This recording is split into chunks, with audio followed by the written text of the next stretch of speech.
Thank you, and good afternoon everyone, and thank you for attending this virtual meeting of my Education and Skills Decision Day. This meeting is being webcast on YouTube via the County Council website. I've got a number of items on the agenda today. First item is the school holiday and term dates for 2022-2023. Have we got Martin, who is... Yes, Martin's here, and also Suzanne. So, Martin. Yes, good afternoon, Councillor Chad. The paper is as presented to you and discussed at an earlier briefing. There's been nothing different to add for today's discussion. Thank you. I don't have any further questions on this item. I think we asked all the questions in the briefing. Do I have anyone else that wishes to ask a question or make a comment on this item? No? Okay, if I can take you to the recommendations then on page 3. And the recommendation is that it's recommended that the Executive Member of Education and Skills approves the school term and holiday dates that are subject, supported by representative members of Hampshire County Council's Conditions of Service Working Party, and are set out in Appendix 2 of the report for the school year 2022-2023. I'm happy to recommend and accept and approve those term dates. Thank you, Martin.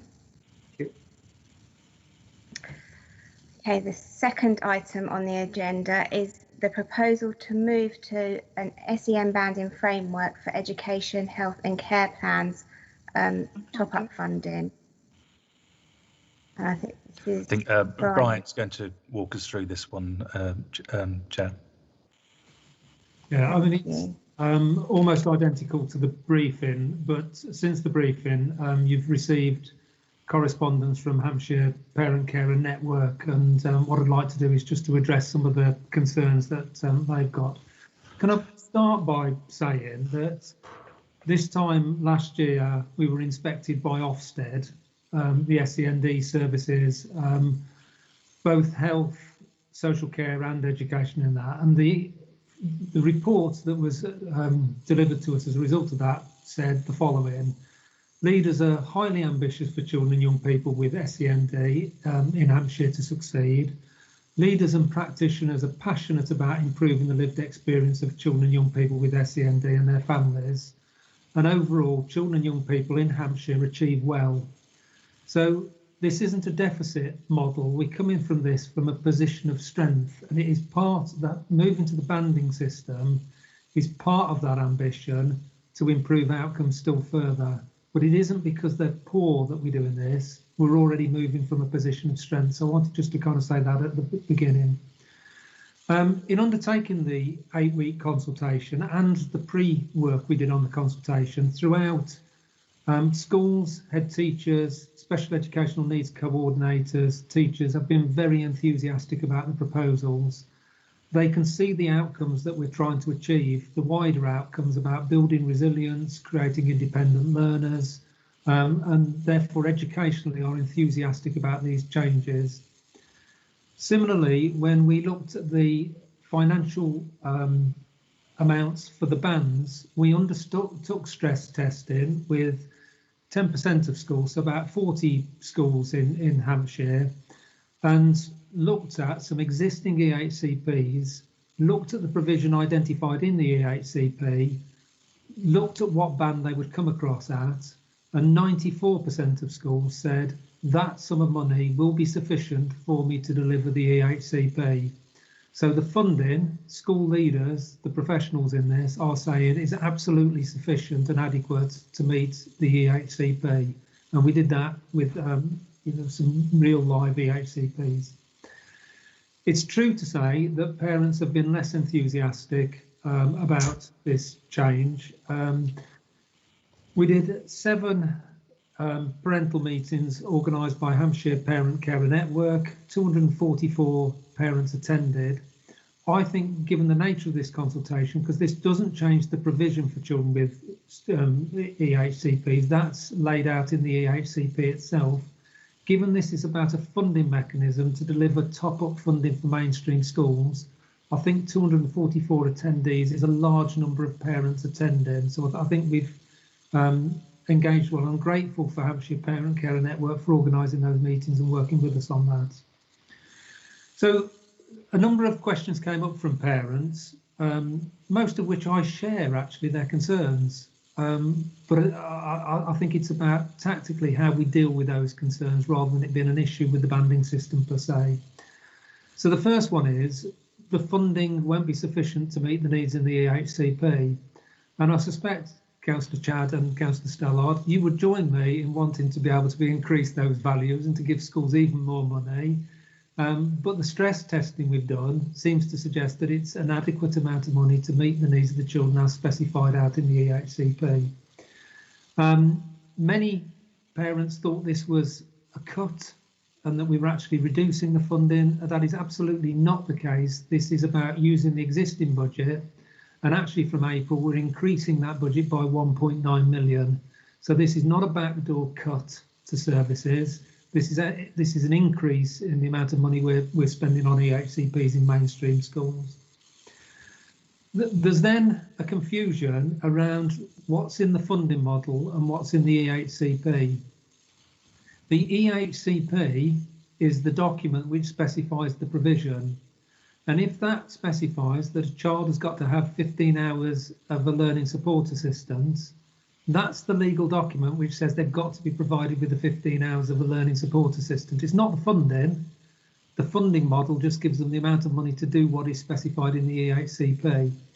So I agree with Hampshire Parent Carer Network in that I would like to see EHCPs even more specific with greater quantification in there, but I don't think that's anything to do with the funding model. That's about working on the quality of the EHCPs, working with special educational needs coordinators to increase the specificity and the quantifiable nature of the outcomes we're trying to achieve. It's not to do with the funding model. That's a kind of separate issue. So I agree with what they're saying there, and actually Ofsted agreed, and Ofsted came to the conclusion actually that the quality of the provision in Hampshire was often much better than the paperwork, i.e. the EHCP. And there is a gap there we've got to improve. The EHCPs have got to catch up and do better than the provision. The second concern they've got is around the confidence in the school to deliver. And a number of parents made points to Ofsted and made points during the consultation that having a funding model that says you'll get 15 hours of an LSA means that they can look a head teacher in an eye and say, where's my 15 hours of an EHCP? Having something given to a school by a band is more nebulous than that, and therefore they felt that they wouldn't be able to hold the school to account. But again, it's the EHCP they should be holding them to account to, not the funding model. And if the EHCP specifies 15 hours, it doesn't matter that the funding is given through a banding system. The 15 hours still needs to be delivered and will still be in place for parents to hold schools to account. I have to say, you'll know at Schools Forum, I made the point to heads that was one of the areas that parents thought that head teachers should do better, and we are delivering that message to head teachers in a variety of forums. The other point that Hampshire Parent Carer Network made was around the legality of moving to a banding system, and there's some confusion in the email in that one. The latest tribunal was Hackney 2019, and that made a judgment that local authorities can lawfully apply the banding framework. And I've had that checked out with our legal colleagues, and absolutely we can do this, and they're confident that we've gone around it the best way. In the email, it talks about tribunals saying that the funding model isn't correct. What the tribunal judges on is whether the content of the EHCP is specific enough and can be delivered on. Again, it doesn't judge on the funding model. There's a confusion there between the EHCP and the funding model. And then finally, the points that Hampshire Parent Carer Network and some parents are saying is they are worried about the capacity of the SEN team to deliver this. My view is this is more time effective as a system than the LSA hours that we currently use to determine funding. So actually this is a way of increasing the efficiency and the effectiveness of the SCN team, and should enable us to get through assessments quicker, because it is a quicker and speedier process to apply rather than the current model. So we've been really careful over the timing of this. We're saying that this new system will apply to plans that are agreed for assessment after the 1st of April. That means it's a 20-week period. So the first plans that you'll see coming out on the new banding system won't actually pop out of the system till about September time anyway. We're also saying that we recognise there isn't a chance that we could change all the existing EHCPs to a new model of funding overnight anyway, and we're considering doing that over a 3 to 4 year period, and the report specifies how we're going to do that. So that will be done gradually over time. So I understand the concerns of Hampshire Parent Carer Network. We're working really closely with them, and I share many of their concerns, but I feel passionately that this banding system is part of our improvement journey to get even better outcomes for children, and therefore I'm putting the recommendations to you in that spirit, Councillor Chad. Thank you. Thank you for that really detailed introduction. I really do appreciate that, and that's actually answered many of the questions that I have had. Can I just take the opportunity to thank the Hampshire Parent Carer Network for their email that was sent in. Like you, I do appreciate them taking the time to look at this, and for all of their work on this as well that they've done with you. I think, yeah, as you said, yeah, the outcomes of our young people are in a good place at the moment, and this will, benefit that and improve those outcomes for those young people. I'm really pleased that we've been able to increase the funding for this as well as of April, and we are in that position of strength, as you said, with it. Has anyone else got any questions that they'd like to raise on this? No? Okay. I'll take you, if I take everyone to the recommendations. I think just due to time, if I just take them as recommendation 3 and then recommendation 4 rather than reading them all out individually. So recommendation 3 is that I note the points below on page 11 going on until page 12. And I can confirm and approve that I note that. And then the number 4 I'll read out is that the executive member of Education and Skills approves the proposal to move to an SEN banding framework.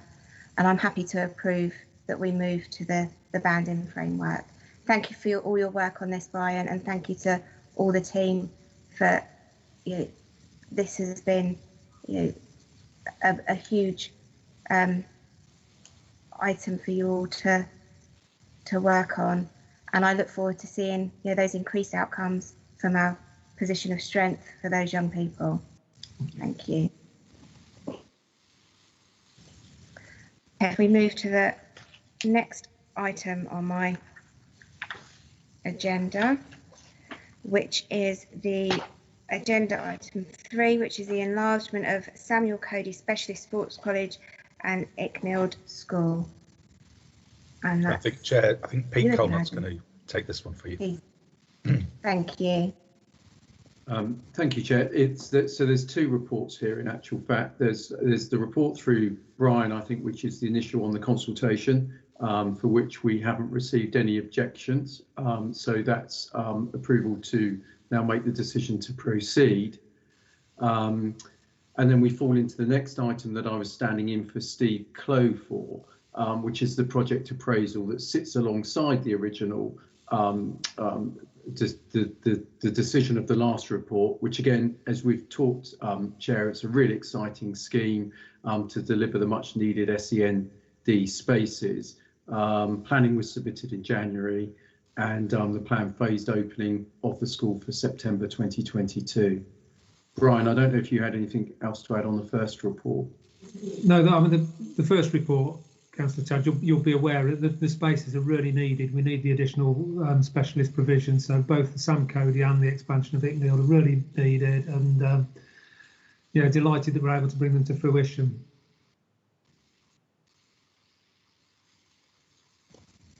Okay, thank you both.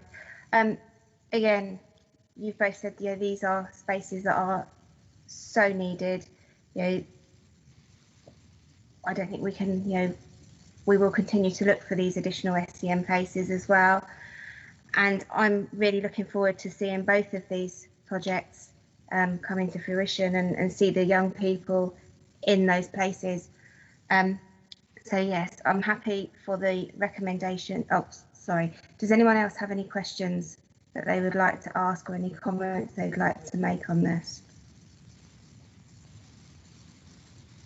Okay. Jackie, just to confirm, I can take both items and their recommendations together, can I? If you take them, probably best to take them in order, in the order of the agenda order, if that's okay, because one leads on to the other. Okay, so the recommendation for agenda item 3 is on page 119, and that is the approval to be given to the following proposals published by Hampshire County Council under section 19 of the Education Inspections Act 2016 to make a prescribed alteration to Samuel Cody Specialist Sports College, Valentine Road, Farnborough, to expand from 205 places to 295 places, and to change the designation to include pupils with social, emotional and mental health needs with effect from the 1st of September 2022.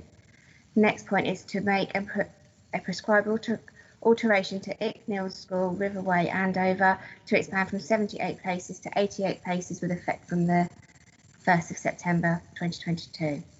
I'm happy for those two recommendations to go ahead. And then the next one is on page 125. Just bear with me a second while I get to that page. Okay. So the recommendation of my final item is that the Executive Member for Education and Skills grants spend approval to the project proposal for the expansion of Samuel Cody Specialist School, Sports College rather, at the cost of $13,500,000.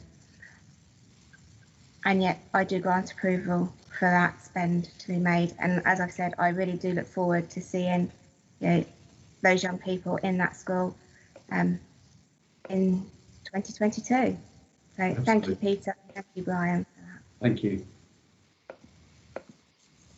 And that comes to the end of my decision day. Thank you for attending this decision day. And can I now please hand over to my colleague, Councillor Patricia Stallard.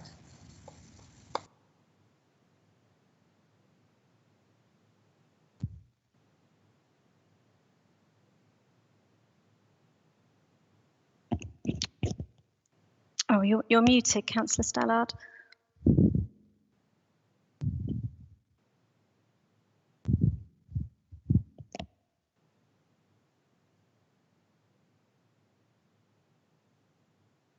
Can you hear me? Yes, we can hear you. I'm afraid I can't put it onto. Yeah, we can see you. Well, that's all you'll see of me, I'm afraid, at the top of my head, because I'm having to do it on my mobile phone, and because my computer is not working, and the battery is running down fast. So I've got a series of problems here this afternoon. So please bear with me. So I will switch the camera off rather than you looking. Oh, just a moment, please. Got the IT board. Oh, is it possible to have a short adjournment while I've got the IT guy on to speak to me on the phone? Yeah, we can pause the webcast for. If you wouldn't mind, just a moment, please.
All right, thank you very much, and belated afternoon to everyone, and thank you for attending. Jackie, I believe we're correct in saying there are no deputations? That's correct, no deputations. Right, so I guess I should preempt any item discussion on saying thank you for attending this virtual meeting of my Children's Services and Young People's Decision Day. Just to remind everyone that this meeting is being webcast on YouTube via the County Council website. The first item on the agenda is the 0 to 19-year-old Children's Services Grant. That's on pages 3 to 12 of your agenda, and I believe that's going to be introduced by Sarah Cross. I think Suzanne's going to pick it up, actually, Oh, Chair. Right, Right. Suzanne, to you. Afternoon, Councillor Sallard. So as per your previous briefing, this report seeks approval to cease a current Children's Services grant stream valued at £78,000 that's previously been offered by Hampshire County Council. 3 organisations currently benefit from funding through that grant stream, but it forms a very small part of those organisations' overall income for the services they deliver. Providers have been aware that this grant fund is likely to be removed for at least 3 years now. And in the report, we identify a number of other potential funding sources that the sector could apply to, including the Holiday Activities and Food Scheme, that may provide other opportunities for such organisations to seek income. So that was all I was going to say in terms of a summary of the report. Thank you very much indeed. Steve, did you wish to add anything? No, nothing from me, thank you. Right, thank you. It is, on the one hand, it is rather sad that it's necessary to cease the provision of this grant, but I think it's important to note that 165,000 is allocated annually to support contracted services for our young carers, and those are commissioned via a contract, and therefore they are no longer dependent upon this grant process, and I think that's really important to note. But other than that, I've no further comment to make because you have briefed me very thoroughly on that. Does anyone else at this meeting this afternoon, does anyone else wish to comment on the first item on the agenda? No? Well, the recommendations are on page 3. There are 2 recommendations. One, that I approve the grant of 78,000 from April 2021, and the second, that we note that the support for young carers is a commissioned service under contract and is therefore unaffected by this proposal today. So with those 2 recommendations before me, I'm very content to agree both recommendations because I'm quite happy that the young carers are well provided for. So thank you very much indeed for bringing that paper to this meeting, Suzanne. The second item on the agenda is the short breaks activity grants. Is that you again, Sarah, or Suzanne? Sarah this time. Right. This one's me. Thank you. Good afternoon, Councillor Stallard. So as per your briefing, the short breaks report is requesting approval for 1.4 million in grants, please. That's 1.1 million for short break activities providers. That's providing short break activities for children and young people with a disability to enable their parents and carers to have a break from caring. Activities are for children and young people up to the age of 17, and the current priorities, as you'll know from your briefing, are holiday clubs, weekend clubs and youth clubs. These priorities were determined following consultation with our service users, so we know that this is what our children and families need. As usual, the grant round was oversubscribed and we received requests of 1.8 million just for the activities. So in order to ensure that the budget's stretched as far as possible, the grant panel, which includes representation from parents and carers, opted to prioritise holiday provision and reduce the frequency of some of the other activities. We were able to recommend funding for all organisations that applied to us, however, not for all the activity that they requested. In addition to the 1.1 million for activities, we're also seeking approval, please, for 258,000 for the buddy scheme, 64,500 of which to the Rose Road, to enable them to continue to manage the scheme on our behalf for another 6 months, while we look at a redesign to ensure that the service better meets need, and then there will be a continuation of a new service following that 6-month period. Additionally, we're seeking £35,000, please, for the Hampshire Parent Carer Network to continue their parent carer participation work. And finally, £40,000 has been allocated to an exceptions fund to support any activity that's appropriate but doesn't quite meet the short breaks priorities of holiday club, weekend club and youth clubs. We're seeking delegated authority, please, for this amount to be considered by Director of Children's Services in conjunction with yourself for any future applications to the exceptions fund, please. Thank you. Suzanne or Steve, did either of you wish to comment? Nothing additional from me now. No, thank you. I was very pleased to note that the short break activities funding has been apportioned across 4 geographic quadrants, so that way we are ensuring that there is a fair distribution, as it were, across the county, so that young people everywhere, if entitled to these activities, they are able to access them. It's quite a detailed paper which I have gone through in some considerable detail with yourselves prior to this. There are 5 different recommendations on pages 13 and 14. And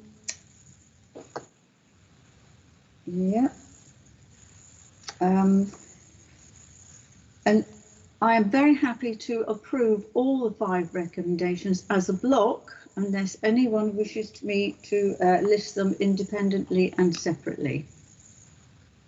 If there are no objections to that, then I will take them as a block.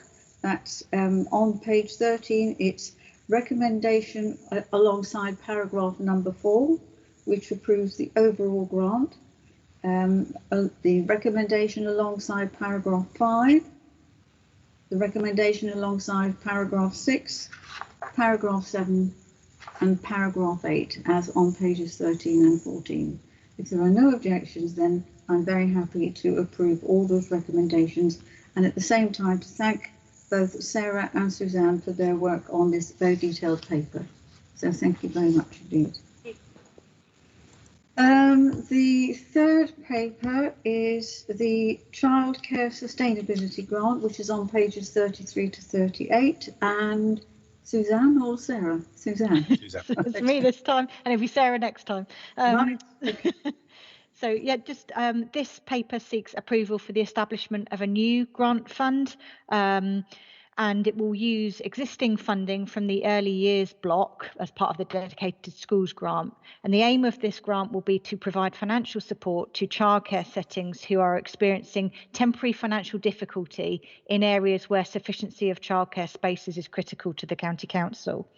In paragraphs 7 to 9 of the report, we outline the priority providers that we will target the funding towards, and the paper also details the application process and the kinds of checks that we will be undertaking before deciding upon a grant award. As I say, this is a new grant stream, but we will be monitoring it very closely. We can only give funding to organisations where there is a temporary need for funding, because these businesses need to be sustainable in the longer term. And the only other thing I'd like to draw your attention to is that we have taken this proposal to Schools Forum, and they are supportive of us using the early years block funding in this way. Does anybody else wish to make comment on this? No? That is a point which I particularly noticed, that we have got the support approval, as it were, from the Schools Forum, who I believe met last October to discuss this. And I think that was, it's nice to know that we have their support, and I thank them for their consideration in their comments. This is only a temporary sustainability grant, is it not? That's correct, yes. How would you define temporary in this case? It's been put in place to support providers for the impact of COVID. So what we know from the previous lockdown is the early years sector bounced back very quickly. So we hope that that will happen again. So we feel that this fund, we hope it won't be required for longer than 12 months. We are using an existing underspend to provide the finances for this grant stream. That underspend won't always be in place, albeit we are able to carry it forward this financial year. So I would estimate 12 months. Okay, and the grant can only be used for revenue support purposes, is that correct? That's correct. It's about giving a helping hand to providers to make sure that they're able to kind of maintain their position, if you like. Yeah. In paragraph 14, you talk, any grants awarded to childcare settings will be supported by a formal grant agreement. I understand that. Is there likely to be any doubling up of grants at all with any of the COVID winter grants? The COVID winter grants that were issued out to the childcare sector were primarily either for providing vouchers for December and February school holidays, so those periods have already passed, or for February half-term activities. And so whilst there might be organisations who could be in receipt of funding from both pots, they would be for very different purposes. Right, so there's no overlap there. No. Thank you very much for that clarification. That's very helpful. If no one wishes to make any further comment, I draw your attention to the two recommendations on page 33. One, that I approve the establishment of this grant, the Childcare Sustainability Grant, funding for up to £365,000 to support early years and childcare providers who may be experiencing financial issues at this moment in time. And that we delegate authority to the Director of Children's Services in consultation with myself to where it could be evidence that there is a sufficiency of need and we can continue to make further grants. I think both of those are very admirable recommendations, and I'm more than happy to endorse both recommendations. Thank you. So they have my approval. That takes us on to item 4, which is the admission arrangements, and I believe that is Martin, is it? It is indeed, Martin. It is, Councillor Stallard. You've seen the papers. There's quite a lot of them, and just taking you through a very quick summary, which is brilliantly provided in text by the recommendation paragraph. What we have here is all the information required to put in place the admission arrangements for the academic year 22-23. There are 5 major appendices that are the admissions policies for the community and voluntary controlled primary and secondary schools. And provided within the 6th appendix F, there is some information related to school specific criteria, where because of the individual circumstances of the school, we also introduce an additional oversubscription criterion just to take account of their local circumstances. Further into the paper, there's a particular discussion around removing one of those school specific criterion at Brookfield School, and that conversation has gone on. There was a good response to the consultation, and we've kept that communication up with the community that felt that they should write to us right up to today's decision day. The second bullet presents for you the information that is in annexes G and H, which are the published admission numbers for the primary and secondary schools that we're the admissions authority for. There's also some detail around a review of catchment areas, which isn't a particularly controversial review. It relates to some new houses that were built on previously greenfield where there weren't houses, and so it's a very sensible review of catchments carried out by the local authority. But also, I'm pleased to say, the local secondary academy has also made the equivalent change in its admissions arrangements for 2022, so that it works sensibly for families moving into the new homes. And then finally, the detail is around nursery school admissions, where we've got maintained nursery units and 2 nursery schools. We also have to have an admissions policy for those particular settings. And so that was a bit of a whistle-stop tour of all of the detail that's provided within what I said is a very large paper for you to approve today. Yes, as you say, it's a whistle-stop tour, but the paper itself is very detailed, so thank you for that. I have noticed that the Hampshire Admissions Forum have already added their support to these proposals, is that correct? That's correct. They both support the proposals and they shepherd us through the whole process of engaging with all of the schools, the community and voluntary control schools where we're the admissions authority, but also on the forum we have representation from academies and voluntary aided schools, so that our discussion is held within a group that is looking at the wider school admission system. I also note that the DFE have, although they have consulted on the new school admissions code. They haven't yet published a timetable for it to be implemented. Is that going to present problems for you? I wish I could really easily say no, it won't. I think in practice what will happen is they will have tried to account for any timings difficulties that come about. So if they require change, they may have to require that it is effective for the future, because depending on when it actually comes through, there will be a lot of determined admission arrangements all around the country. It won't just be a Hampshire issue that were decided under the old code, and if the new code brings in any big legislative change, it would need to account for those timings. It's also true to say that in the consultation there were no major proposals by way of change. It particularly focused on what I would call fair access admissions and in-year admissions, and getting young people who don't have a school place into school places as quickly as possible. Right. Okay. Yeah.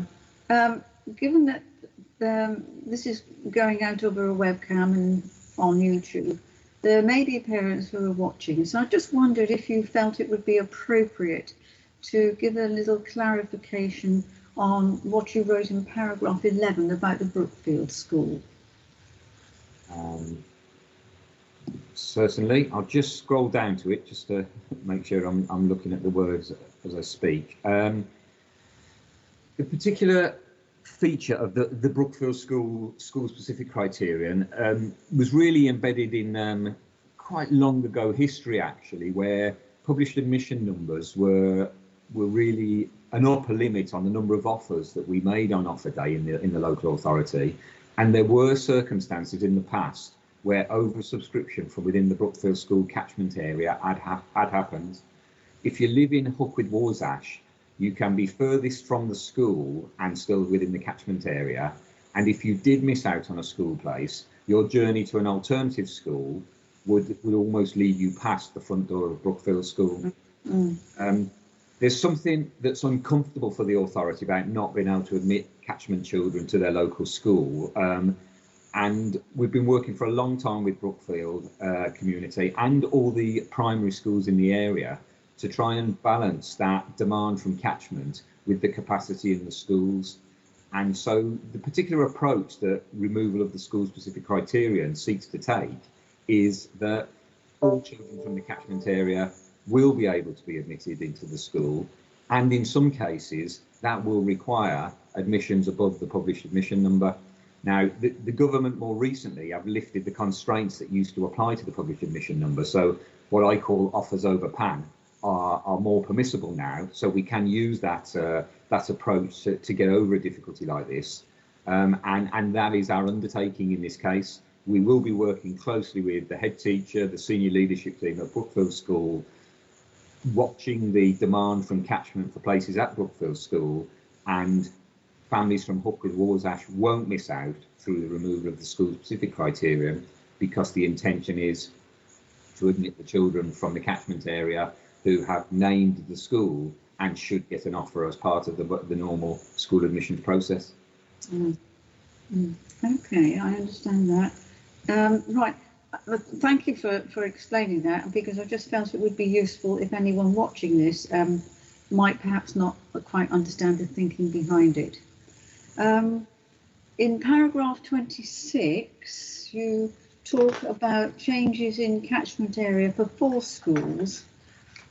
But I just want to say that I am very reassured in your report to note that transitional arrangements are proposed to support the admission of siblings in families who will be affected by these changes. And I think that's very important. So that's all in hand, or that will all be in hand, presumably. Yes, it is, and it will be. And it's particularly if a sibling has got into what was previously the catchment school and a younger sibling wants to follow, so that they'll almost have an option of 2 really good offers, because there'll be a local school in Hedge End that can admit them, or they'll also be able to get in at the school that their older sibling has attended.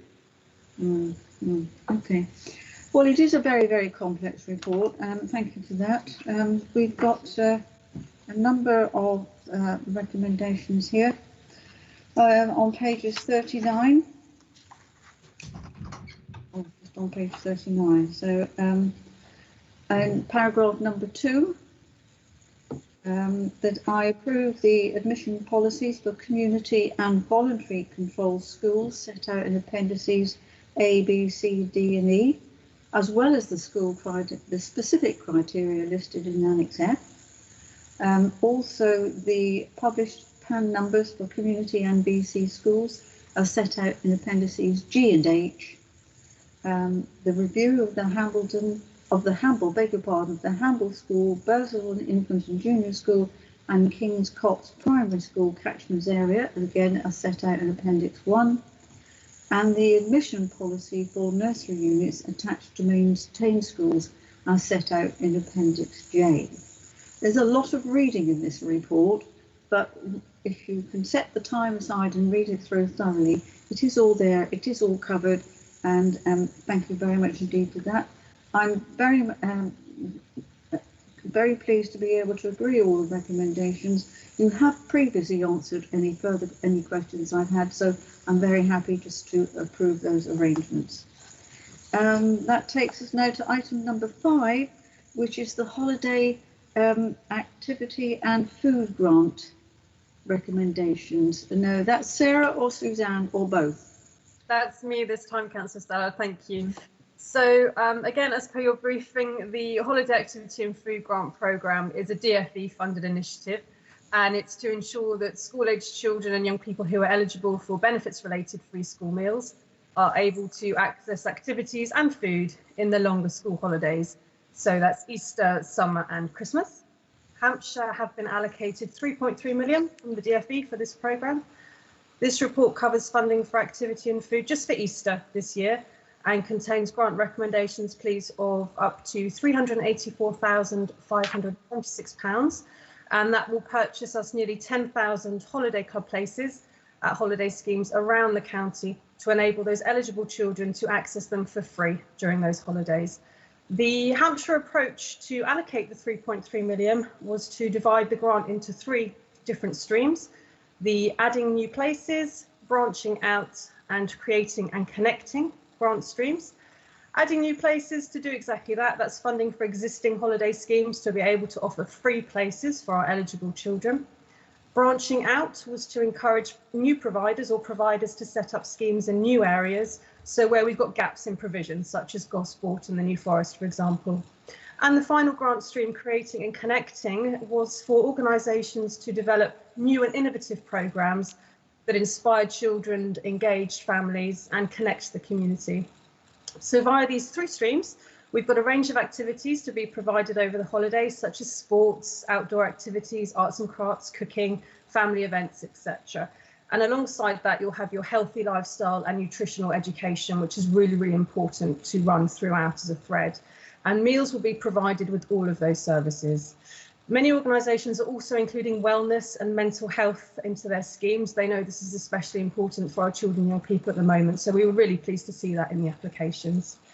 Once the Easter provision is in place, we'll then start planning for summer, and we'll use any learnings from the Easter provision to then refine our programme for summer, and any future recommendations will come back for exec member consideration. This report, however, is just for Easter, and it's looking for approval for grants up to 384,576, please. Thank you. Thank you, Sarah. Suzanne, did you wish to add anything? No, Sarah's done a comprehensive job there.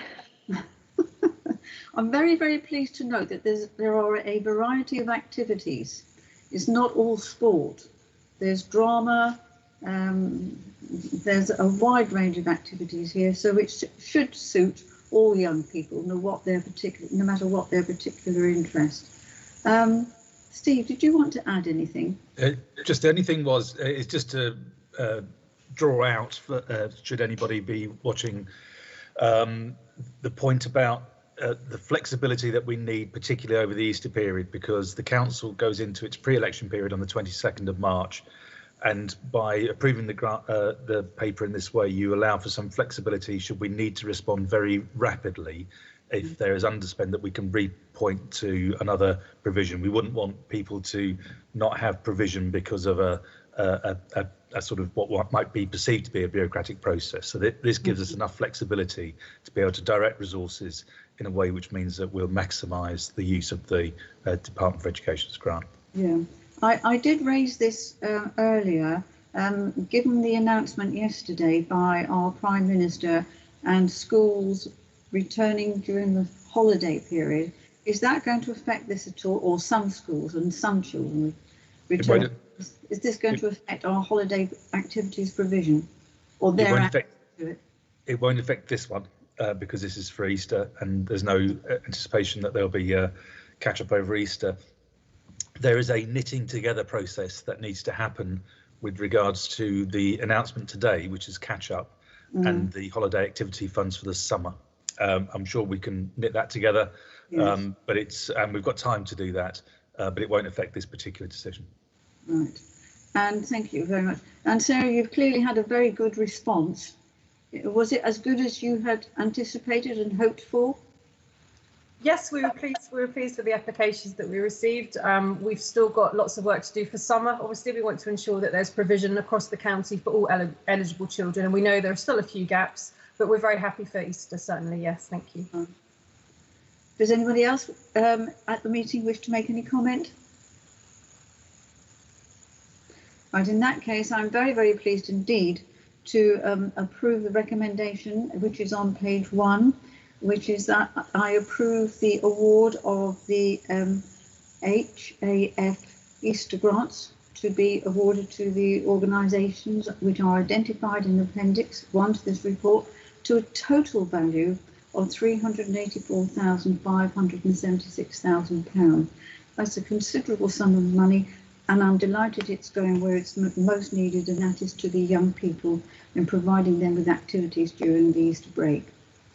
In the unlikely event, I would hasten to say, in the unlikely event that a provider is unable to fulfil the funded number of places or has to amend its offer in the light of COVID, it is recommended that myself and the Director of Children's Service relocate any underspend money to ensure a Hampshire-wide offer within the grant allocation for the Easter holiday period. Any such relocations will, of course, be agreed jointly with the Director of Children's Services and myself. But you know, that may not be necessary. But if it is, we have this in place to do so. And so I'm therefore very happy to approve that recommendation. Sorry. Thank you. Oh, right. Okay. Does anybody else at the meeting wish to make any further comments this afternoon? Well, I'd just like to thank all the officers for their hard work. I know it's an extremely busy time for them. I seem to be constantly saying this, especially to Suzanne, but she really seems to be able to pull things out of the hat at very, very short notice. And I know that involves an awful lot of extra work for her and her team. So many, many thanks to Suzanne in particular. And that's not to decry, of course, the hard work done by Martin Goff and his team, because admissions policy is indeed a very complex document. So thank you all for attending this decision to date, and may I now please ask for the webcam to be stopped.